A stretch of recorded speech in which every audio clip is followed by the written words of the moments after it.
Mon nom, c'est Carmen Bilodeau. Je suis la sœur du propriétaire, Benoît Bilodeau. Ça fait 14 ans que je travaille pour eux. Au début, je travaillais à la cidrerie avec ma belle-sœur. Ma belle-sœur, d'ailleurs, c'est elle qui a monté l'entreprise.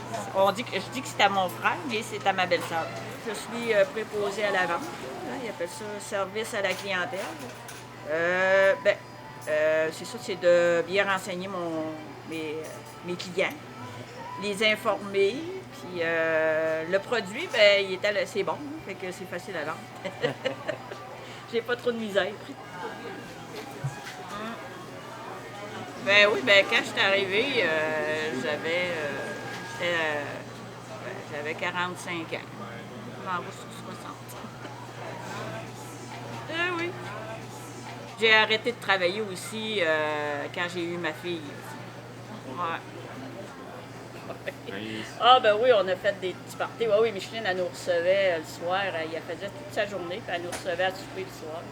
Ça n'avait pas de bon sens. On avait du fun. C'était plaisant. C'était agréable.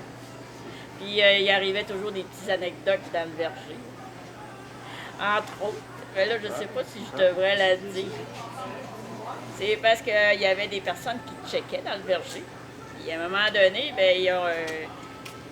il s'est caché, mais il a vu Adam et Ève ensemble.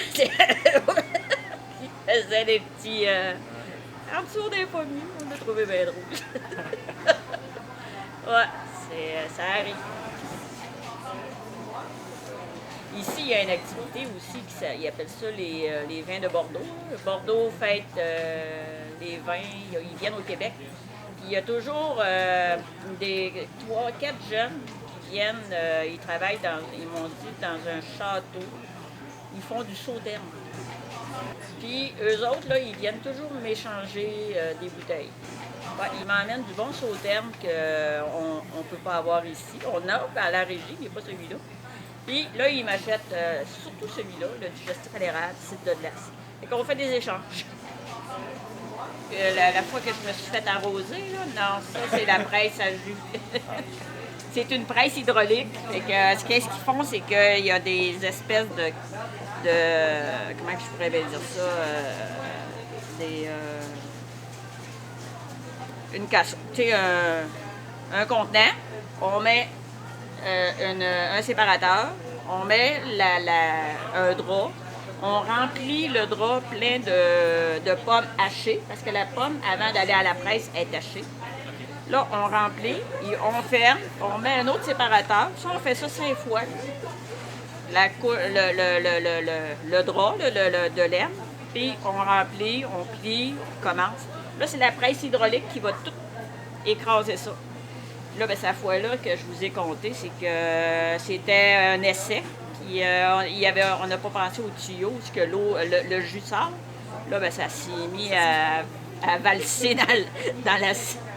dans la chambre. On s'est tout fait arroser de jus de pomme. Parce que quand ça sort, ça sort. Ouais, hein, les États-Unis, hein, c'est quelque chose. Hein. Les petits fromages sont rares, hein, les petits fromages raffinés. C'est plus industriel. Et puis, il y a du canard aussi. Oui. Le canard, ouais. Il y a du cidre, vous voulez? Un bon cidre. Ouais, on a vu qu'il y avait des crêperies ici aussi. Là. Oui, on va essayer. Jeune justement de l'Europe. Ah ouais. Il y a le nougat. Les deux. Parce qu'aux États-Unis, ils appellent le cider, et les autres, c'est du jus de pomme.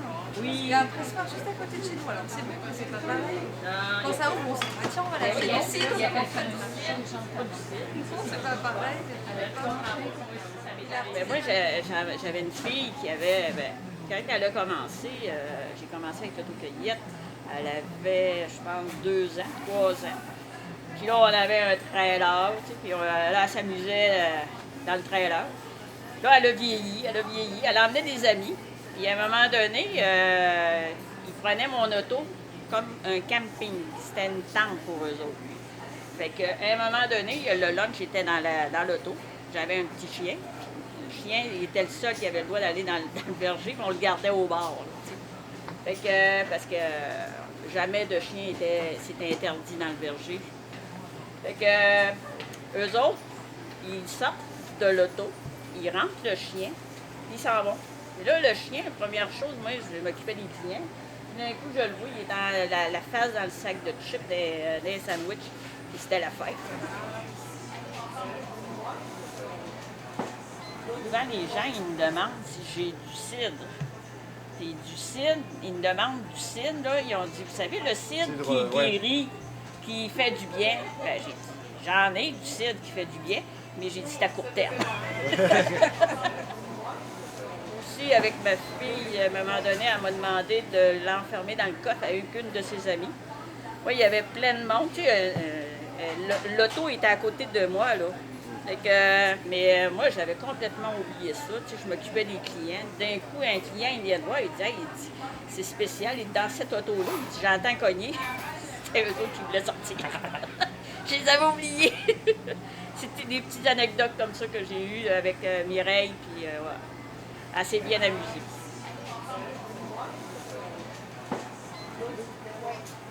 Fait que quand tu arrives à la cidrerie, les jeunes, c'était drôle. Hein? Les clients, ils trouvaient ça drôle parce qu'on engage aussi les jeunes. Nous, ben, comme ma fille, elle a travaillé là le temps qu'elle était étudiante. Fait que là, les clients, ils trouvaient ça drôle parce que là, ils entendaient « Maman! Maman! » Ma tante! Fait que là, dans les oreilles, ils trouvaient ça cute. Tu vois, c'est mignon. Parce que là, il y avait beaucoup de nièces. Fait que là, c'est nous autres qui coachaient. Le contact avec le public, c'est important, ouais. Ah oui, puis Benoît, quand il y en a un qui arrive, là, comme un moment donné, le gars de mon frère, là, Alexandre, là, il la regarde aller. Là, il est là, puis il calcule les années qu'il va être capable de l'avoir. Est-ce qu'il sait qu'il va partir? Mon Dieu, ouais. Il est comique quand il fait ça. Il compte sur le bout des doigts le temps qu'il va être capable de l'avoir, celui-là. Ouais. ouais. Bonjour, monsieur.